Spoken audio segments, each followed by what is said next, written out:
Hi friends, ఇదేంటో మీకు తెలుసు అందరికీ బూడిద గుమ్మడికాయ అంటారు. హల్వా ఎలా చేయాలనో నేను చూపిస్తాను. మీకు చూపించడానికని ఇట్లా పెట్టానండి.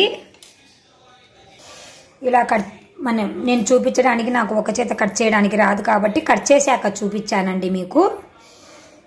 వీటిని కూడా చిన్న చిన్న పీసెస్గా కట్ చేసుకొని ఇక్కడ ఉన్న ఈ సీడ్స్ను వెనకల ఉన్న దీనిని ఇదంతా మనము చెక్కు తీసుకోవాలండి. తీసుకొని మనము ఇలా తుడుముకోవాలి.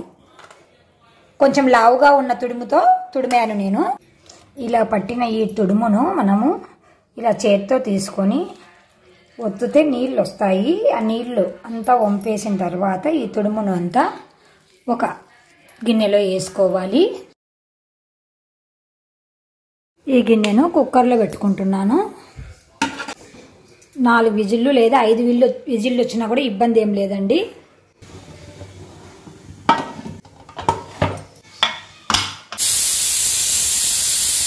స్టవ్ పైన బాండి పెట్టి నెయ్యి వేసుకోవాలి.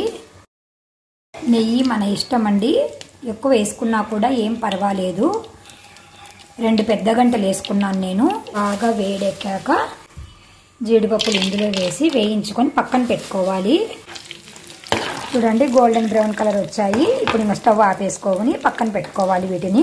కుక్కర్ విజిల్లు వచ్చాయి కదా, ఒక 20 మినిట్స్ ఆవిరిపోయేంత వరకు వెయిట్ చేయాలండి. పైన బాండి పెట్టుకొని ఒక 1/2 కేజీ మైని నేను షుగర్ వేసుకుంటున్నాను.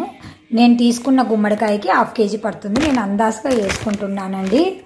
అంటే దాదాపు నేను తీసుకునే కాయ ఒక 3 కేజీలు ఉండవచ్చు, అందాజుగా చెప్తున్నానండి.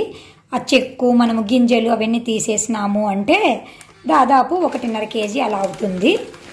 1.5 కేజీకి 3/4 కేజీ.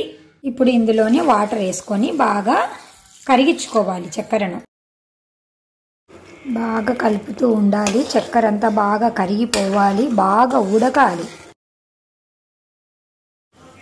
ఇలాగే మనము క్యారెట్కైనా సొరకాయకైనా దేనికైనా ఇదే ప్రాసెస్ అండి. క్యారెట్కు కొంచెం తగ్గించేసుకోవాలి చక్కెర. ప్రాసెస్ అయితే సేమ్ ప్రాసెస్. ఇలాగ బాగా ఉడికిన తర్వాత చక్కెర అంతా కరిగిన తర్వాత బాగా ఉడకనివ్వాలి. కుక్కర్ వెయిట్ వాళ్ళు తీసేసి మనము తుడుముని తీసుకుంటున్నాము. ఇలా 2 మినిట్స్ ఉడికాక ఈ తుడుమును మనము నీళ్లు లేకుండా తుడుము ఒక్కటి ఇలా తీసుకొని ఈ పాకంలో వేసేసుకోవాలి. అంతా ఈ జీరాలో వేసి బాగా ఈ నీరంతా ఇమికిపోయేంత వరకు ఉడికించుకోవాలి. ఫుడ్ కలర్ వేసుకుంటున్నానండి నేను. మీరు ఇష్టమైతే ఫుడ్ కలర్ వేసుకోండి. కలర్ ఉంటే కొంచెం బాగుంటుంది అనిపించి నేను కొంచెం కలర్ వేసుకున్నాను. ఈ నీళ్లు చాలా ఉన్నాయి కదండి, ఇవన్నీ ఇమికిపోవాలి. బాగా టైం పడుతుంది. గుమ్మడికాయ నీరు గుమ్మడికాయ కదండి, కాబట్టి బాగా వాటర్ ఉంటుంది, చాలా టైం పడుతుంది. బాగా ఇమికించుకోవాలి.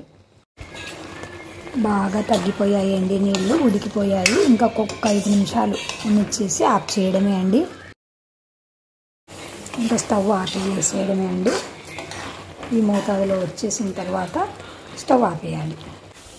ముందుగా మనము వేయించి పెట్టుకున్నాం కదా జీడిపప్పు, నెయ్యి ఇందులోనే వేసి బాగా కలబెట్టాలి. అంతే అండి, చాలా చాలా టేస్టీగా ఉన్న మన బూడిద గుమ్మడికాయ హల్వా రెడీ అయిపోయిందండి. ఇంకా సర్వ్ చేసుకోవడమే. ఇది చాలా టేస్టీగా ఉంటుంది, చాలా విటమిన్స్ ఉన్న ఆహారం అండి.